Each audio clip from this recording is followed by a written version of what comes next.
बाढ़ में पढ़ाने का भूत सवार हुआ है। आज इसी पानी में मास्टर जी को नहीं डुबोया तो मेरा नाम राजू नहीं। मुझे भलोता है मेरे दोस्त, तुम्हारा नाम बुलंद रहेगा। गुड मॉर्निंग बच्चों। घंटा का गुड मॉर्निंग। अरे राजू बेटा, इतने गुस्से में क्यों हो? गुस्सा नहीं आएगा तो और क्या आएगा? आप जले पर नमक जो छिड़क रहे हो। मैं कहाँ जले पर नमक छिड़क रहा हूँ? अब मैंने तो बस गुड मॉर्निंग ही कहा है। जब मॉर्निंग से पानी में बैठे बैठे चूतड़ फूल गया हो तब ये गुड कैसे हो सकता है? भाई लादू, वैसे पानी में बैठे रहने का फायदा है कि तू कल्ले बाहर डालने की जरूरत नहीं होती है, यहीं बैठे बैठे ही कर लो। अबे साले, यहाँ पानी में जहरीले सांप और बिच्छू का डर है और तुझे सूसू करने की पड़ी है। कर सूसू, कर। अरे अरे, अब ये लड़ाई झगड़ा छोड़ो और पढ़ाई की बात करते हैं। आप पढ़ाई लिखाई की तो बात ही मत करो सर। इस बाढ़ के समय हमें पढ़ाकर आखिर क्या उखाड़ लोगे आप? अभी बाढ़ से जान बचना मुश्किल है और इन्हें पढ़ाने की पड़ी है। लेकिन राजू बेटा, उज्जवल भविष्य के लिए पढ़ाई लिखाई तो जरूरी है ना। देखो, मैं तुम्हें पढ़ाने के लिए कितनी मेहनत करके आया हूँ। नाव में बैठकर पतवार चला के आया हूँ। तो हम कौन से हेलीकॉप्टर में उड़ के यहाँ आए हैं? तुम कैसे आए राजू बेटा? अपना केला पकड़कर। क्या? ये कैसी बात कर रहे हो? और नहीं तो क्या, जब मुझे कुछ नहीं मिला तो मैं केले का थंब पकड़कर तैरते हुए आया। वाह वाह, स्कूल आने के लिए तुमने इतनी मेहनत की, ये जानकर बहुत खुशी हुई राजू बेटा। जब किसी की फटती है ना तो ऐसे ही दूसरों को खुशी मिलती है। ऐसी बात नहीं है, मैं तो तुम लोगों का शुभ चिंतक हूँ। खैर छोड़ो। अब बेटा बाबलू, तुम कैसे आए? तल अब मुझे कुछ नहीं मिला तो मैं भैंस पर ही बैठ कर आ गया। ये कैसे संभव है? कोई अपने अकल पर कैसे बैठ सकता है भला? मैं भैंस की बात कर रहा हूँ, अकल की नहीं। तुम्हारे अकल और भैंस में कोई अंतर नहीं है। तुम दोनों लड़ो मत।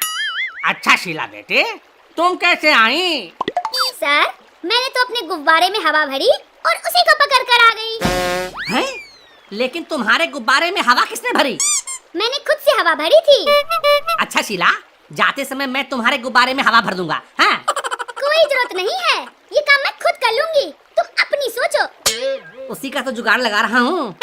क्या कहा तुमने? मैं यही कह रहा था कि तुम जाते समय अगर अपने गुब्बारे पर मुझे भी लिफ्ट दे देती तो मैं भी गंगा पार हो जाता। ठीक है, मेरा गुब्बारा बहुत बड़ा है, तुम भी साथ में चलना। अले भाई लादू, तुमने पैंट नहीं पहना है क्या? कैसी बात कर रहा है बे तोतले? मैंने पैंट और कच्छा दोनों पहन रखा है। फिर मेरे हाथ में कुछ अजीब सी चीज कहती है। निकाल कर बाहर तो देख, आखिर वो है क्या? अरे भैया, ये तो सांप है। अबे, ये कहाँ से आ गया? जल्दी फेंक जल्दी, नहीं तो डसलेगा। ये क्या किया रे बबलू? आगे भैया, मर गया।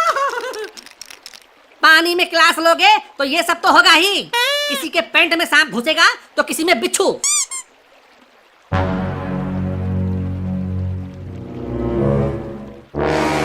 ये तो मेरी तरफ ही आ रहा है। वाह रे बिच्छू, तुमने तो मेरी मुराद ही पूरी कर दी। मुझे डर लग रहा है और तुम्हें शरारत सूझ रही है। मैं तो कब से इस दिन का इंतजार कर रहा था। छोड़ मुझे, नीचे उतार। अरे यार, इस खुजली ने तो परेशान करके रख दिया। क्या हुआ ताल, इतनी मेहनत से अपना पितवाला क्यों कुदला ले हो? खुले में हगने गए होंगे, मच्छर ने काट लिया होगा। अबे चुप कर, मुझे खुजली हो रही है और तुझे शरारत सूझ रहा है। आपको खुजली तो होनी ही चाहिए। इस बाढ़ में क्लास लेने की खुजली जो हो रही थी। कुछ अच्छा भी बोल ले। आगे भैया, पता नहीं क्या घुस गया, दर्द भी हो रहा है। सर, एक बार निकाल कर भी तो देखो, क्या है जो आपसे मजे ले रहा है? अभी देखता हूँ। अरे सर, ये तो जोंक है जो आपका खून चूस रहा था।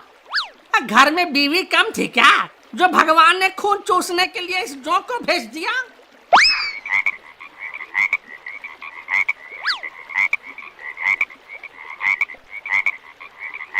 ये लो, कुंभकर्ण को उठाने मेंढक आ गया। ले भाई, कुंभकर्ण तो नहीं उठा, लेकिन ये मेंढक तुम्हारे तिल पर बैठ गया। अबे मेरी फटी पड़ी है और तुझे हंसी आ रही है। हटा इस मेंढक को मेरे सर से, हटा इसे। लादू, अब वो मेंढक भाग गया। देखा मेरा कमाल। मेंढक तो भाग गया, पर तूने जो ये मेरे सिर पर कुतुब मीनार उगा दिया, उसका क्या? ये कुतुब मीनार नहीं है राजू बेटा, ये तेरे पापों का फल है। लेकिन सर, जब से आप आए हैं और क्लास शुरू हुई है, तब से एक अजीब सी बदबू आ रही है। सर हैं ही इतने घटिया किस्म के इंसान, जहाँ जाते हैं बदबू ही फैलाते हैं। ये कैसी बात कर रहा है बे? और नहीं तो क्या, देखो कैसी सड़ी गली सी बदबू आ रही है आपसे। राजू ठीक कह रहा है सर, किसी आधे जले और सड़े हुए चीज जैसी बदबू आ रही है। लेकिन मुझे तो ऐसी कोई बदबू नहीं आ रही है। जिसका कैरेक्टर ही खराब हो, मेरा मतलब है कि जो खुद बदबू से भरा हो, उसे कैसे बदबू आ सकती है भला? वैसे सर, आप स्कूल कैसे आए थे? मुझे कुछ नहीं मिला, तो पास से कुछ गट्ठर सा बहते देख मैंने उसी को पकड़ लिया और उस पर चढ़कर तैरते हुए आ गया। कैसा गट्ठर? कहाँ मिला आपको? वो झाकर कट्टी के पास जो मुर्दा घर है ना, उसी के पास से गुजर रहा था। क्या? इसका मतलब आप किसी मुर्दे पर तैर कर आए हो क्या?